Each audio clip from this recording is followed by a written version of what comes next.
Y en esta cuarta conferencia, perdón, dije la tercera, es la cuarta conferencia. Ya vimos en la tercera, la primera parte, sobre el misterio, se llamó del huerto del Edén. El misterio del huerto del Edén. Y cuando venimos a la Biblia, pues encontramos misterios que tal vez tú ya has leído muchas veces, o versículos, o libros, y que el año que entra lo vuelves a leer y vuelves a encontrar en lo que tú creías que ya habías leído, cosas que el Espíritu Santo no te iluminó hace 6 meses o el año pasado. Y así es el estudio de la Biblia. Es el camino del justo, es como la aurora, es cada vez más luz, más luz, más luz, hasta que el día amanezca. Entonces, la revelación de la Biblia ya está completa. Dios ya no tiene nada que revelarnos del infierno, del cielo o del futuro. La Biblia es un libro sellado. Así termina el Apocalipsis. Nadie le puede agregar ya nada, ni le puede nadie quitar nada. Entonces, ahora ya no necesitamos más revelaciones, sino iluminación en lo que ya está revelado. ¿Me van siguiendo?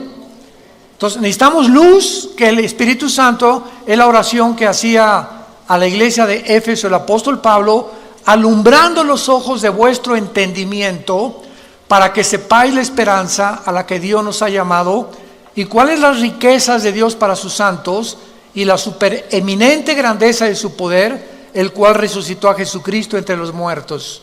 Entonces Pablo oraba porque la iglesia de Éfeso fuera iluminada y pudieran ver a través de la iluminación del Espíritu Santo las impresionantes riquezas y tesoros escondidos en la palabra de Dios.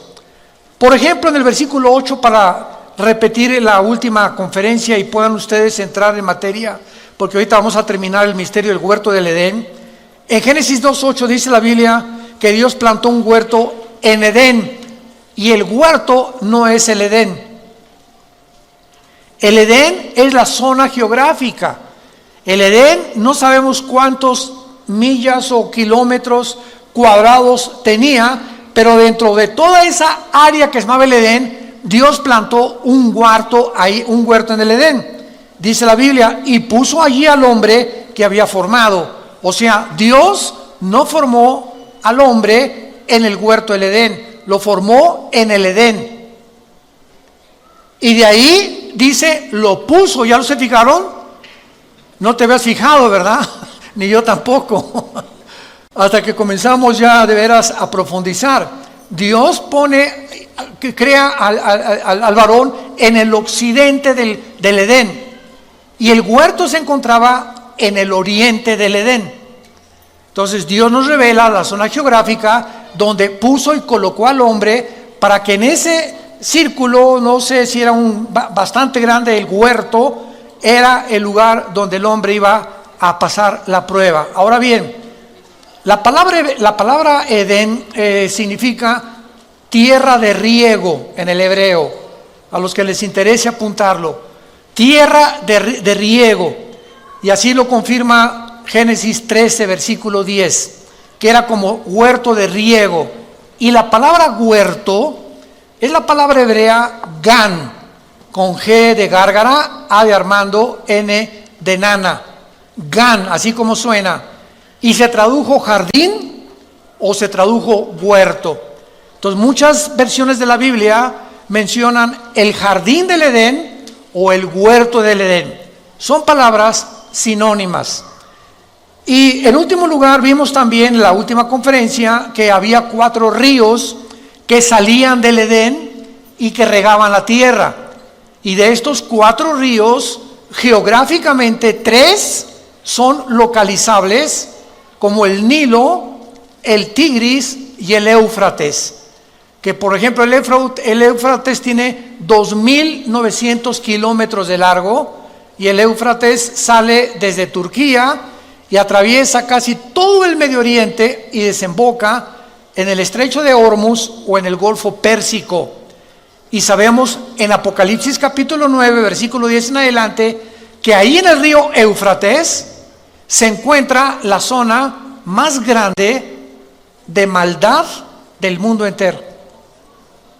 En esa zona geográfica, entre Siria, Irak e Israel, se encuentra una zona de maldad donde 4 ángeles están atados junto al río Éufrates, ángeles caídos esperando ser desatados para la batalla final del Armagedón y la tribulación que describe el Apocalipsis. Ahora bien, esto es muy interesante también, ¿verdad? Porque vemos que estos 4 ángeles, ¿por qué 4? Yo me preguntaba, ¿por qué son 4? Y esto es muy fácil de poder deducir. La Biblia nos revela que del libro de Daniel hasta que venga el anticristo, iban a surgir 4 imperios, y el quinto iba a ser el imperio del anticristo. Entonces, del libro de Daniel hace 2600 años a nuestros días, cada imperio que surgió en la historia, los babilonios, los medos con los persas que se unieron, en tercer lugar el imperio griego de Alejandro el Magno y el imperio romano, tenían un principado cada uno. Y esto lo explica Daniel capítulo 10, cuando Dios manda un ángel al planeta donde tú y yo vivimos con un mensaje para Daniel, y cuando bajó del cielo el ángel de Dios, un ángel al servicio de Dios, se le atravesó un principado que impidió que el ángel llegara donde estaba Daniel para traerle la profecía de las famosas 70 semanas del capítulo 9 del libro de Daniel. Estuvo tan tremenda la guerra espiritual que Dios tuvo que mandar a Miguel el arcángel para que pudiera librar el espacio y el ángel llegara aquí a la tierra con esta información. Ahí se nos revela pues que todos los imperios han tenido principados satánicos. Por ejemplo, los babilonios tuvieron uno, los medios persas tuvieron otro, los griegos y los romanos. Y estos 4 ángeles son los 4 ángeles atados que pertenecieron a los principados de los imperios de la historia del pasado. Antes de estos imperios solamente hubo el imperio egipcio y el imperio de los asirios. Entonces, en total tenemos, ¿verdad?, nosotros asirios, egipcios, babilonios, medos persas, griegos y romanos. Y estos 6 imperios que la Biblia nos describe y nos corre las cortinas de la historia han tenido principados satánicos, y estos 6 imperios son descritos en Apocalipsis capítulo 17, y ahí se nos muestra claramente que viene el 7º imperio, que es la confederación de 10 naciones que se van a formar, 5 del Medio Oriente y 5 de Europa, para poder formar la última forma de gobierno mundial, de donde el anticristo va a derribar a 3 de estas naciones, Daniel capítulo 7, y entonces él toma el poder de Europa y del Medio Oriente, no de Rusia ni tampoco del África. Entonces el anticristo no va a ser el dictador del mundo entero, como no lo fue Hitler, ni Mussolini, ni Stalin, ni Saddam Hussein, ninguno de los dictadores. Han sido fracciones del mundo geográficas en la que ellos han podido controlar. El anticristo controlará, repito, Europa y el Medio Oriente nada más. Rusia se va a aventar contra Israel, y entonces la coalición del sur, que tal vez sea Egipto con naciones del norte de África, se encontrarán en Israel para la tercera guerra mundial, que la Biblia la llama la batalla del Armagedón. Muy bien. Es importante ahora en esta cuarta conferencia entre el huerto del Edén, que estamos como uno de los misterios de Dios, contestar la siguiente pregunta. ¿Realmente el huerto del Edén se encontraba en Irak, en Siria o en Jerusalén? Entonces vamos a ver ahorita, a través de nuestra investigación y nuestro estudio bíblico, de qué forma la Biblia nos muestra que el huerto del Edén fue el lugar donde Dios tenía reuniones con los ángeles y donde Dios tenía reuniones con Adán. Por ejemplo, en Génesis 3:8 dice que Jehová caminaba con Adán y la voz de Dios se oía en el huerto del Edén. O sea, desde el principio de la creación, Dios ha querido tener comunicación con nosotros, comunión con nosotros. Nos creó Dios para que lo conociéramos, para que supiéramos que estamos debajo de una deidad, de un creador, diseñador inteligente, y Dios ama la comunión. Entonces el huerto del Edén se pierde y vemos nosotros en el tabernáculo, que fue inmediatamente después el primer lugar donde Dios se volvió a reunir con el ser humano, que fue el lugar que Dios escogió para restablecer la comunión. Entonces en el tabernáculo estaba el lugar santísimo, el lugar santo, el atrio o el patio, donde el sacerdote, sumo sacerdote, entraba en septiembre y octubre, que es el mes que nos corresponde al calendario hebreo, Tishri. Y ese mes, que es el mes de Yom Kippur, o el día de la expiación, el sacerdote entraba ahí y ofrecía sacrificio por todo el pueblo de Israel. Muy bien, Cristo muere en la cruz del Calvario y todos esos sacrificios del Antiguo Testamento se acabaron. Tetelestai, consumado es. Ya no más sacrificios, ya no más ofrendas por el pecado.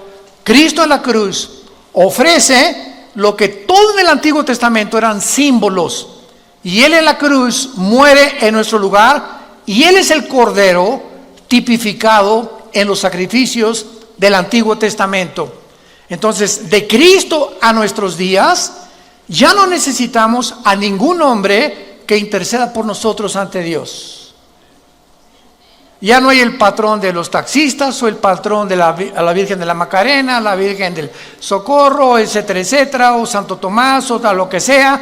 Ya podemos acercarnos, cada uno de nosotros, abiertamente, dice Hebreos 10, con confianza, con una conciencia tranquila, de que ahora me puedo acercar a Dios y llegar hoy en la noche a mi casa, o dar gracias por los alimentos en algunas horas más, y decirle: Padre, te doy gracias porque en este momento me estás oyendo. No necesito pedirle a otra persona que interceda ante mí, porque ahora tenemos un solo mediador, un solo intercesor, que se llama Jesús. Y con su sangre y con un solo sacrificio nos hizo perfectos para siempre. Gloria a Dios. Muy bien. Entonces, muchos han colocado, ¿verdad?, el huerto del Edén en Israel. ¿Por qué? Porque Israel está situada, construida sobre un monte. Cuando ustedes vean la geografía de Israel, por cierto, estamos planeando ya, les avisamos, el año que entra nos vamos a Israel. A ver cuántos quieren inscribirse. Va a ser la primera semana de junio, si Dios quiere, del año que entra. Así que vamos a llevarnos a mucha gente, va a ser un viaje precioso. Allá alquilamos camiones, bueno, es impresionante la excursión, dura como una semana. Y Israel está construida sobre el monte de Sión. El monte de Sión. Y fue el rey David el que llegó ahí a Israel y declaró Jerusalén la capital de Israel. Entonces, por eso se le llama el monte de Sión. Y muchos teólogos creen que ahí en el monte de Sión, o sea Jerusalén, estaba el huerto del Edén. Otros han dicho, ¿verdad?, que estaba en Israel, otros que en Irak, etcétera, etcétera. Pero es interesante que, por ejemplo, ahorita en la ciudad de Jerusalén, cuando vayamos, vamos a recorrer Galilea, vamos a comer pescado increíble, ¿verdad, Marta? Se llama el pescado de San Pedro. Es un restaurante junto al mar de Galilea. Nunca en su vida ninguno de ustedes, y yo que me crié en Acapulco, ¿verdad?, y que conozco de mariscos, me encanta el guachinango así enterito, frito, al moco de ajo. El pescado ahí de San Pedro es único, es un sabor que ningún pez en el mundo lo tiene, no sé por qué. Yo creo que están santificados esos peces, o quién sabe, ¿verdad? Y ahí nos agarró una tormenta la última vez que fuimos a Israel en el mar de Galilea, y supimos lo que era Jesús, ¿verdad? Y bueno, fue una experiencia maravillosa. Pero es increíble, ¿verdad?, cómo nosotros podemos ahí en Jerusalén darnos cuenta que está construida el domo de la roca. Tuve cualquier foto de Jerusalén y hay un domo dorado, ¿ok? ¿No lo han visto? ahí resalta, y se le llama también la mezquita de Omar. ¿Qué es ese domo dorado inmenso que se ve en Jerusalén? En el año 70 después de Cristo, el general Tito del Imperio Romano, hijo del emperador Vespasiano, llegó a Jerusalén y cumplió la profecía de Mateo 24, 3 y 4, que Jesucristo dijo: no quedará este templo tan precioso que reconstruyó el rey Herodes, no quedará piedra sobre piedra. Pues 70 años después llega Tito y arrasa Jerusalén y no quedó piedra sobre piedra. Muy bien, pasaron 6 siglos, en el año 600 después de Cristo, cuando un califa musulmán construye exactamente donde estaba el templo judío, de donde ofrecían los sacrificios y las ofrendas. Ahí encima construyen la mezquita de Omar y el domo de la roca. En otras palabras, debajo de ese domo se encuentra el templo judío. Y esta es la razón por la cual los judíos no han podido reconstruir su templo, aunque ya tienen casi todo el mobiliario y todos los instrumentos que se usaban, pero ellos dicen que tendrían que derribar la mezquita de Omar o destruir el domo de la roca. Si lo hacen, se viene una guerra impresionante en Israel, porque imagínense nada más, es un lugar santo y sagrado para los musulmanes. Entonces, ¿cómo va a ser reconstruido este templo? No lo sabemos. Tal vez va a haber un terremoto, o la invasión de Rusia e Irán, que está próxima ya contra Israel. Algo va a suceder, pero los judíos necesitan ese lugar para reconstruir su templo. Entonces, esta es la razón por la cual es un lugar santo. Y es interesante que en la puerta norte de esta mezquita, cuando vayamos a Israel lo vamos a ver, o lo puedes ver en los libros de historia, se le llama la puerta del paraíso. Así le pusieron en árabe, Ba'aj Jiná. Y en el piso enfrente de esta puerta hay una piedra de color jaspe, verde, como de medio metro cuadrado, que los musulmanes le llaman la piedra del Edén. Entonces vamos a ver muchas cosas que son interesantes, tanto en la arqueología como en la historia, que apuntan sin lugar a dudas que el huerto del Edén efectivamente se encontró en la ciudad de Jerusalén, porque ahí comenzó la humanidad. Ahí fue donde Abraham, de una forma tipológica, iba a sacrificar a Isaías, a su hijo Isaac, que era el tipo del Cordero de Dios. Ahí en Jerusalén Jesús vivió, murió, fue enterrado, resucitó. En Jerusalén ascendió hacia el cielo, y en Jerusalén terminará la humanidad. Por eso les digo, apúrense, vamos antes que se acabe todo. Ahí va a acabar la humanidad, de acuerdo a la Biblia. Zacarías 12, del 2 al 3, dice en Zacarías 12, capítulo 2, versículos 2 y 3, que Jerusalén se va a convertir en una piedra pesada para los pueblos que se congreguen en contra de ella, en el día en que Dios vaya a permitir que las naciones sitien a Jerusalén y venga la guerra del Armagedón. Apocalipsis 16, del 10 en adelante. Muy bien, ahora vamos a ver el terreno espiritual. Sabiendo que la ciudad de Jerusalén, todos estos antecedentes nos van a ayudar a llevar a una conclusión lógica, histórica y teológica. Sabiendo que la ciudad de Jerusalén es el centro del conflicto espiritual de los siglos, es lógico que ahí se lleve la tercera guerra mundial, la batalla del Armagedón. Veamos algunos pasajes en la Biblia, por ejemplo, en el libro de Joel capítulo 3, versículos del 9 en adelante.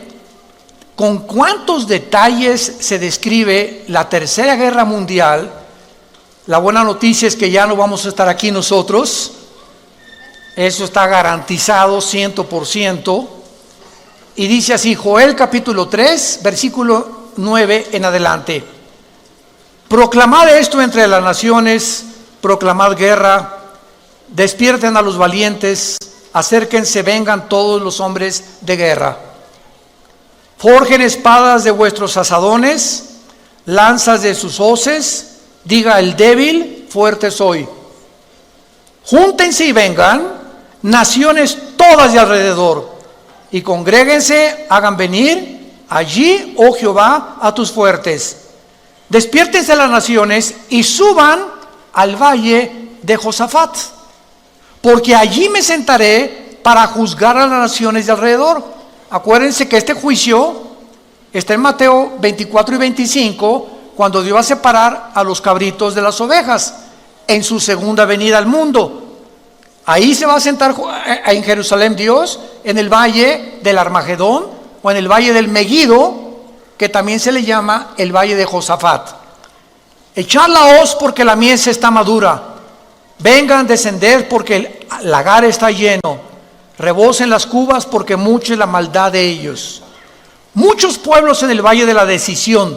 Es otro nombre para el valle del Armagedón, porque cercano está el día de Jehová.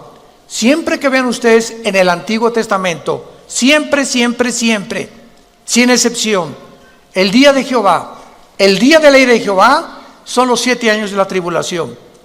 Es el día futuro donde Dios juzgará finalmente a Israel y donde el mundo, si Jesucristo no regresa, estaríamos a punto de autoextinguirnos, de autodestruirnos.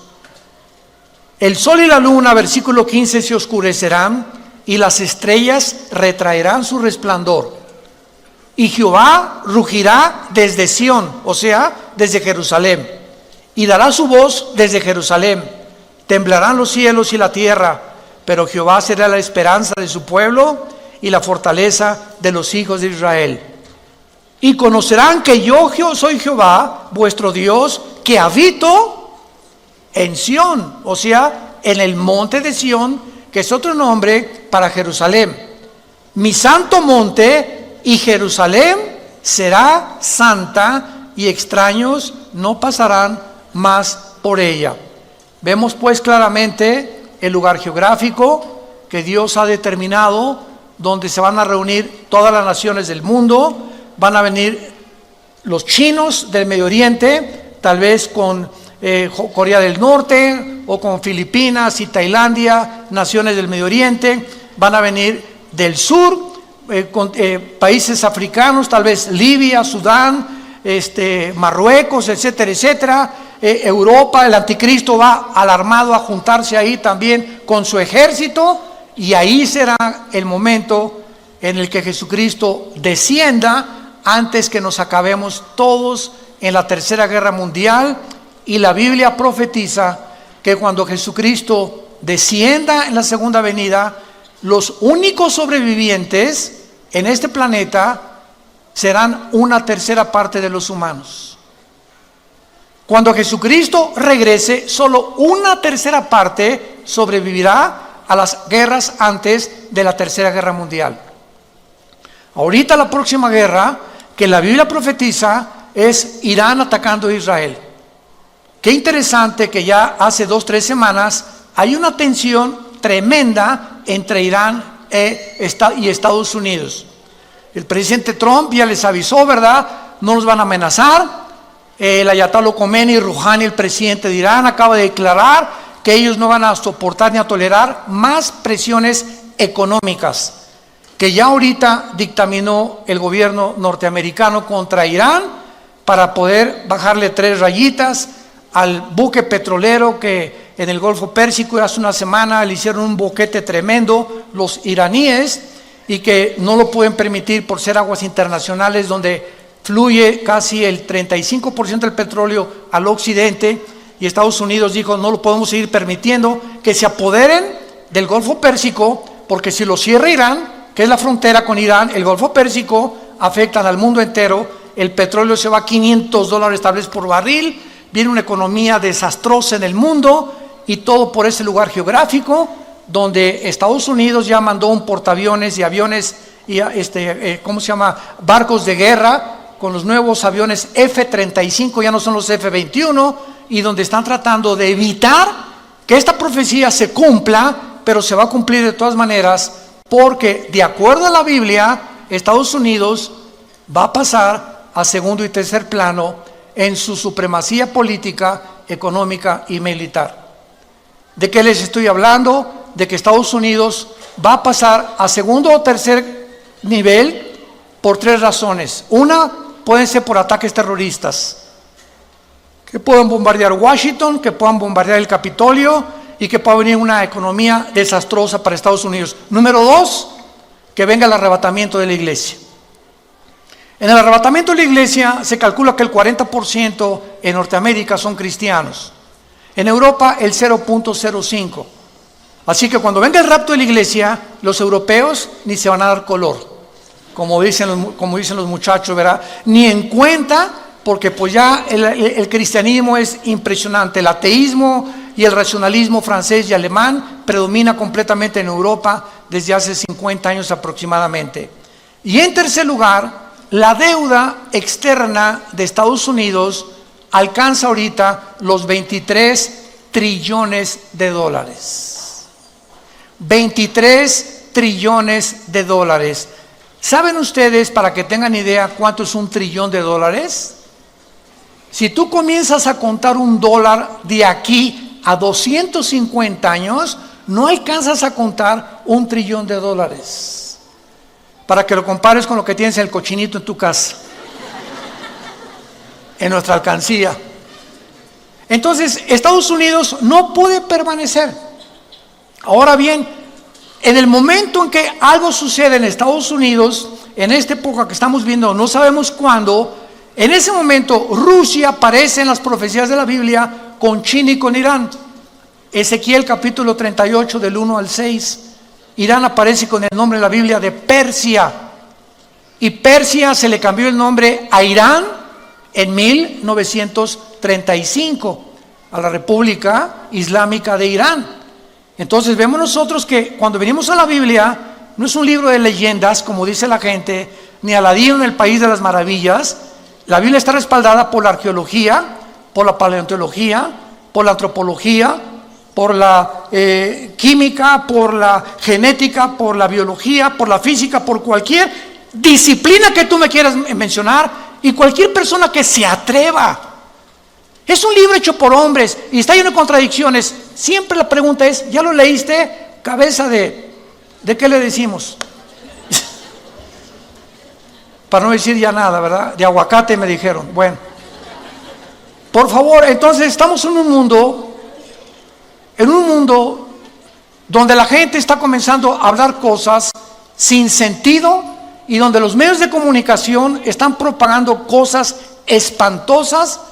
¿Por qué? Porque para que lleguemos al punto que la Biblia profetizó, antes de que nosotros naciéramos y antes de que pudiéramos comprender que los profetas hebreos hablaron al pie de la letra todo lo que profetizaron, el mundo tiene que llegar, escúcheme con mucho cuidado, a la destrucción de la familia. Tenemos que decir que hay una luz y la iglesia es la luz. No hay nadie más que la iglesia cristiana como la luz del mundo. Tenemos que alumbrar y tenemos que ayudar a tanta gente que están autodestruyéndose por una mala información. Muy bien, veamos en Éxodo capítulo 25 de qué forma en el huerto del Edén o en el jardín del Edén, pues era un lugar geográfico con plantas, con manzanas, con frutas, etcétera, etcétera. Y nos quedamos en la que Dios tenía su comunión ahí con el ser humano y el intento de Dios de restablecer la comunión con nosotros y decirnos cuál es el camino. Hizo el tabernáculo Moisés y el tabernáculo tenía dentro un menorá, era como una lámpara de 7 brazos que representaba el huerto del Edén. El menorá representaba el huerto del Edén. Y veámoslo por qué. En Éxodo 25 dice en el versículo 31 en adelante, cuando se ordena hacer las piezas del tabernáculo. Pongan mucha atención y concéntrense en esto que es maravilloso. Harás también un candelero de oro puro, labrado a martillo. Se hará el candelero en pie, su caña. ¿Qué es una caña? Es el tronco. Sus copas, que son las copas de las flores, sus manzanas y sus flores serán de lo mismo. ¿Habías notado eso? Que cada uno de los pilotes del candelero simbolizaban árboles, hablando de los árboles que tenemos aquí adentro, las neuronas. Vean ustedes a continuación, saldrán 6 brazos de sus lados, 3 brazos del candelero a un lado, 3 brazos del otro, 3 copas en forma de flor de almendro, una manzana y una flor, 3 copas en flor de almendro, en forma de flor de almendro, otro brazo, una manzana, una flor, así en los brazos que salen del candelero. Vemos nosotros que el candelero, que era la luz, era la forma en la que Dios estaba comunicándonos. Los expulsé del huerto del Edén, el jardín que les preparé porque les amo, y quiero decirles a ustedes, en la construcción del candelero, que no me he olvidado de ustedes. Les doy la representación del candelero ahora dentro del tabernáculo, para que puedan ustedes en su corazón recordar que soy un Dios que te ha amado con amor eterno y que no me he olvidado de ti. Cuando alguien se olvida de Dios, eres tú. Dios nunca se olvida de nosotros. Cuando alguien abandona a Dios, eres tú, no es Dios el que nos abandona. Dios nos dice: estaré contigo, no temas, nunca te dejaré ni te desampararé. Cuando sentimos que Dios nos ha abandonado, no es Él que nos ha abandonado, somos nosotros. Y al aislarnos de Dios, comenzamos a sentir el coraje. Cuando nosotros somos los que culpables de perder la comunión con Él en la Biblia, y lo comenzamos a culpar de lo que nos está atravesando. Ya Dios nos pitó, ya me olvidó. Doña Chole, ahí está en el hospital. Ay, hermano pastor, nadie me ha visitado en el hospital. Me acaban de comunicar que tengo cáncer. Ya Dios me abandonó. Doña Chole, cuando Jesús moría en la cruz, ¿dónde estaba Dios? Podríamos decir, fue lo que dijeron los fariseos. ¿Cómo es posible, y los griegos, que este hombre se diga hijo de Dios? Si fuera hijo de Dios, Dios haría algo por él. Sin embargo, detrás de esa cruz y de ese sacrificio y de ese guiñapo humano en el que el Hijo de Dios se convirtió, se encontraba la sabiduría de Dios, el poder y el amor de Dios. Pero ¿cómo se podría interpretar así cuando un hombre ensangrentado moría en la cruz? Porque los pensamientos de Dios no son nuestros pensamientos, ni sus caminos son nuestros caminos. ¿Tú quieres con tu mente intelectual tratar de comprender a Dios? ¿Y quieres que Él piense como tú piensas?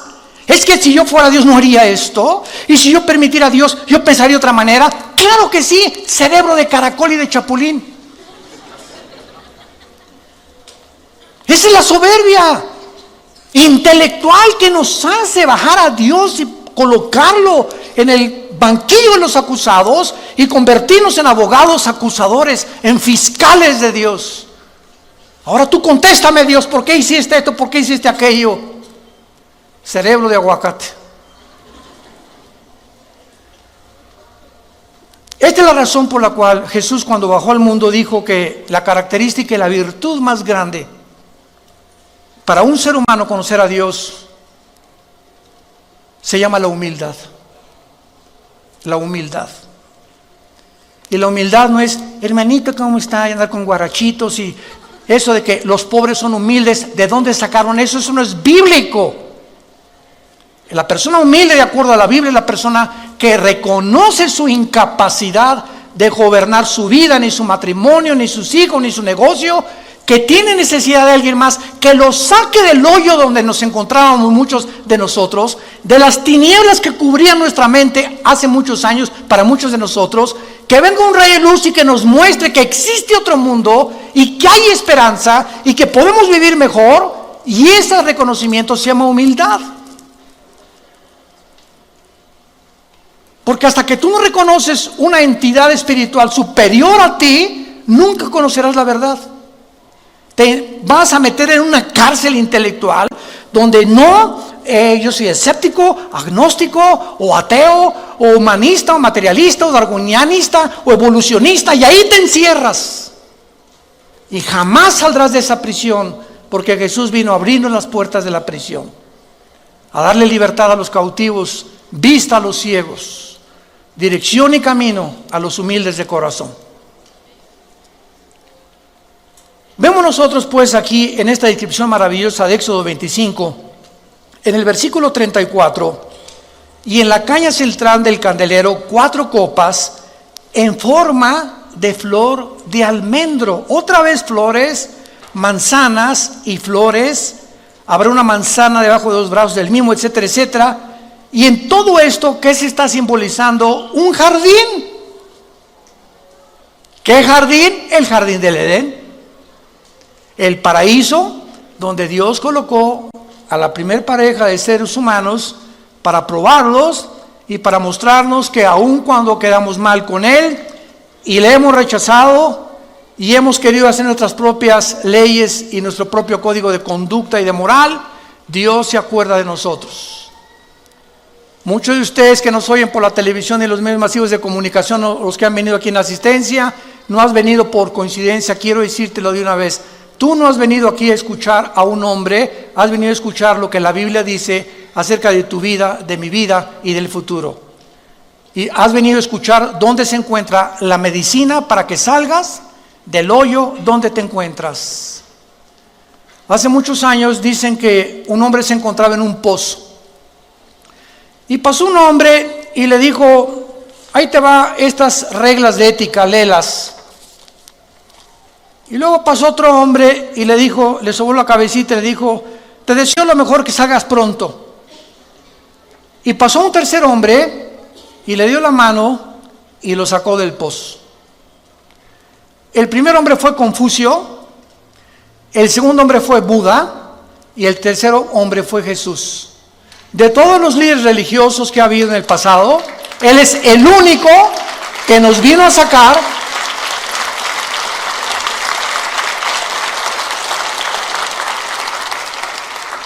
Jesús no solamente vino a darnos reglas, códigos de conducta, que son maravillosos, como los de Confucio, Mahatma Gandhi, etcétera, etcétera. Él vino a sacarnos, a darnos la mano y decir: te saco primero y después te instruyo para que te mantengas y no vuelvas a caer en el pozo de donde te saqué.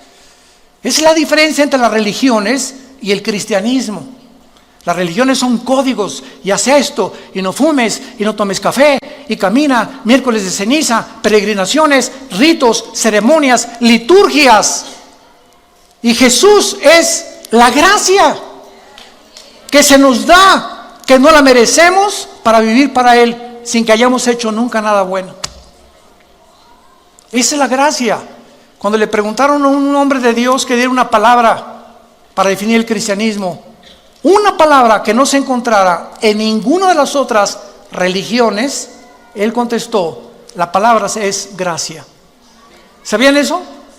La palabra gracia en ninguna religión se encuentra más que en la Biblia. Porque por gracia somos salvos por medio de la fe. Y esto no es de nosotros, porque es un don de Dios, para que nadie se gloríe.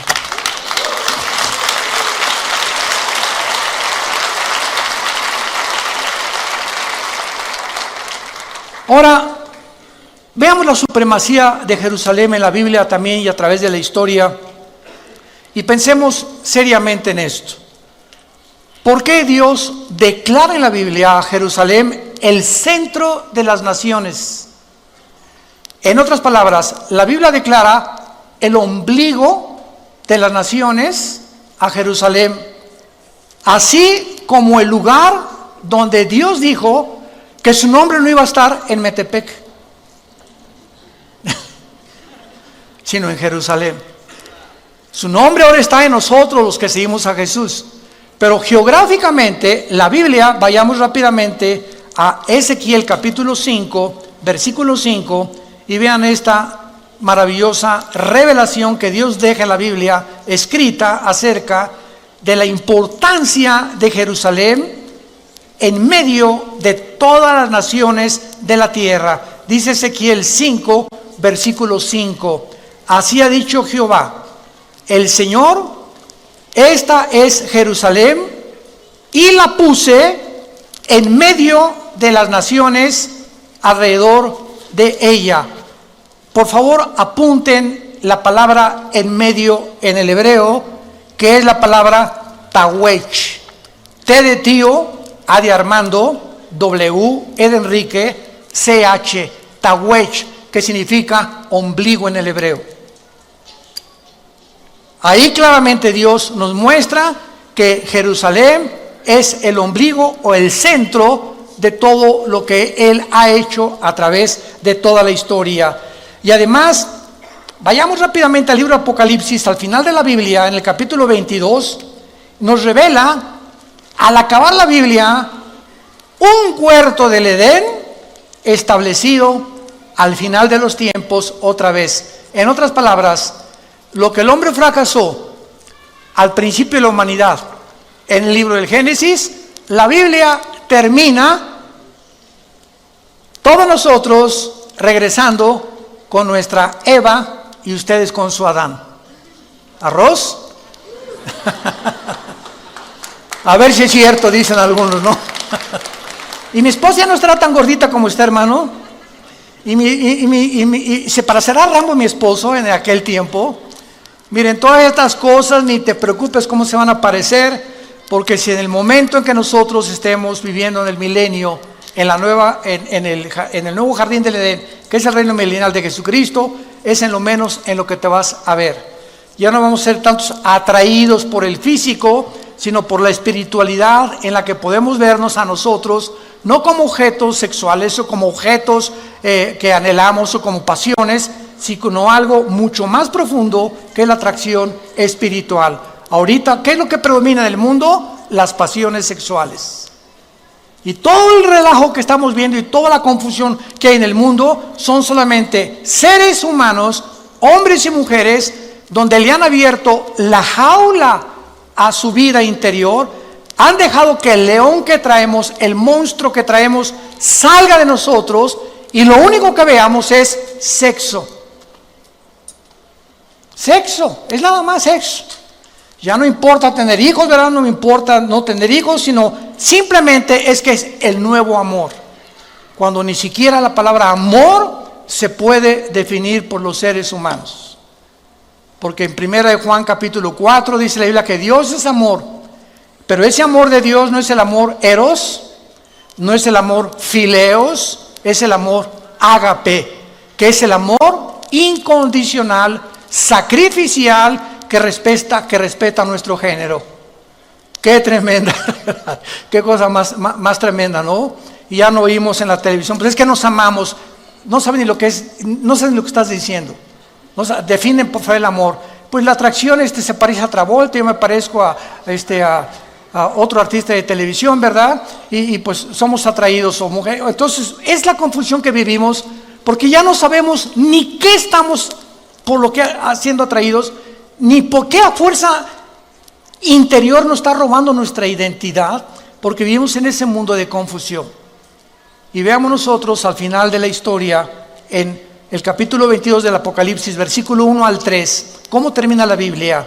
Después me mostró un río limpio de agua de vida, resplandeciente como cristal, que salía del trono de Dios y del Cordero. En medio de la calle de la ciudad, y a uno y otro lado del río, estaba, ¿qué? ¿Y en dónde se habla del árbol de la vida? En Génesis capítulo 2, que es el símbolo de Jesús. Él es Jesús, el árbol de la vida, que produce otra vez frutos, da cada mes su fruto, hojas, árboles, fruto, árboles, para la sanidad de las naciones, y no habrá más maldición. Y el trono de Dios y del Cordero estará en ella, y sus siervos le servirán. La última revelación de la Biblia es la siguiente, que nos funde los fusibles. Dios habitaba primero en la eternidad. En la eternidad no hay tiempo.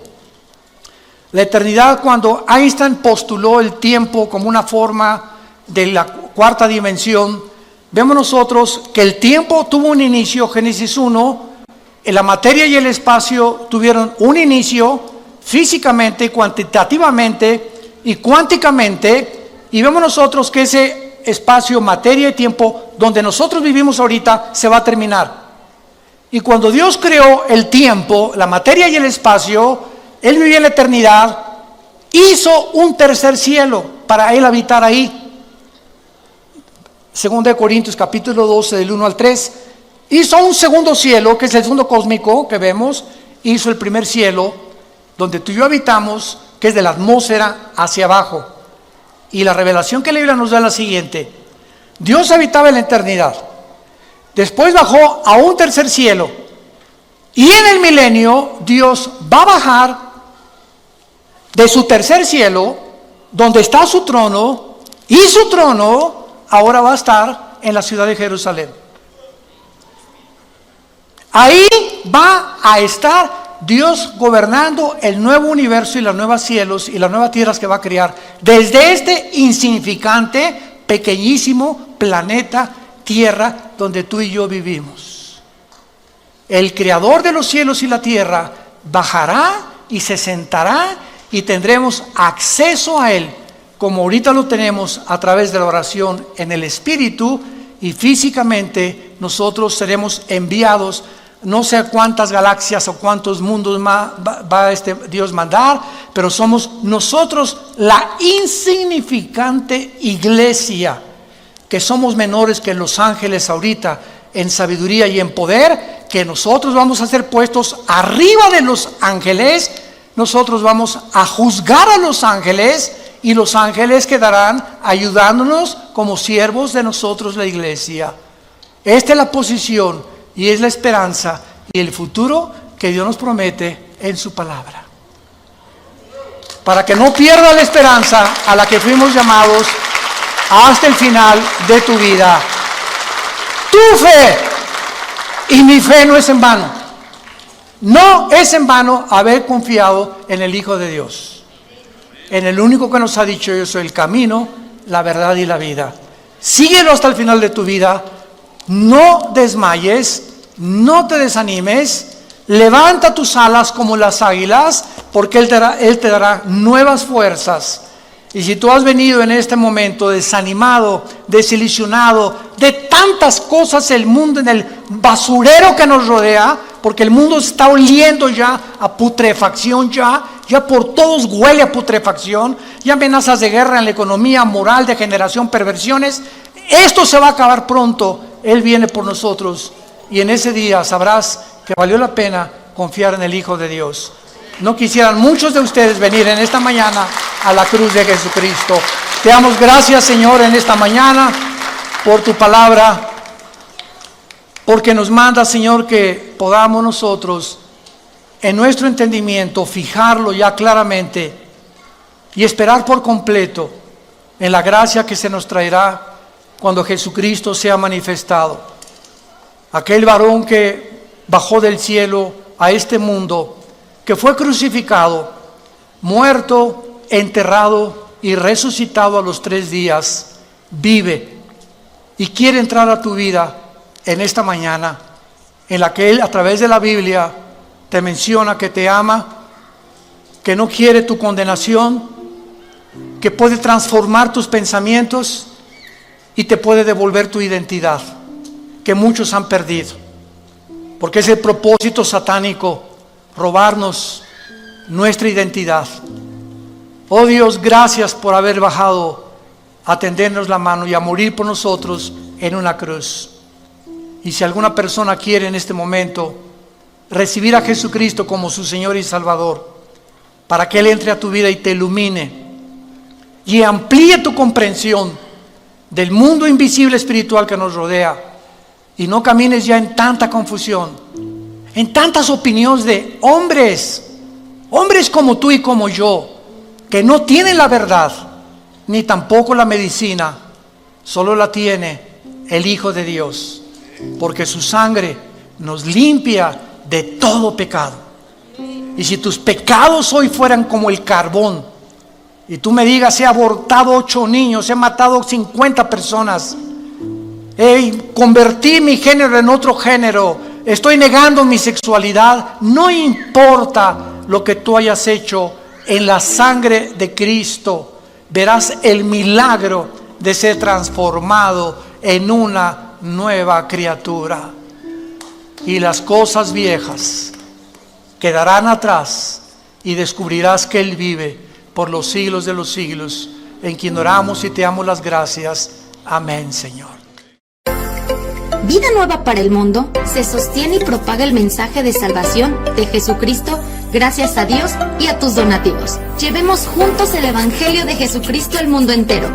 Realizamos eventos, seminarios, congresos y diferentes programas para dar a conocer el mensaje de salvación y el poder de nuestro Señor, transformando y edificando vidas de mujeres, hombres, niños alrededor del mundo.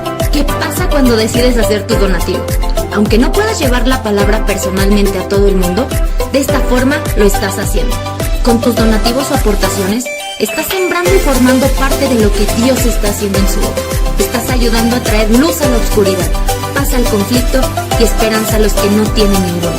Dona desde México.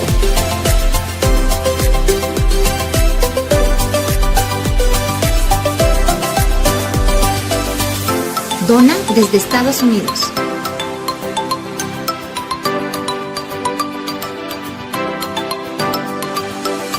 Para el resto de donaciones de otras partes del mundo, www.vidanuevaparaelmundo.org.mx/dona.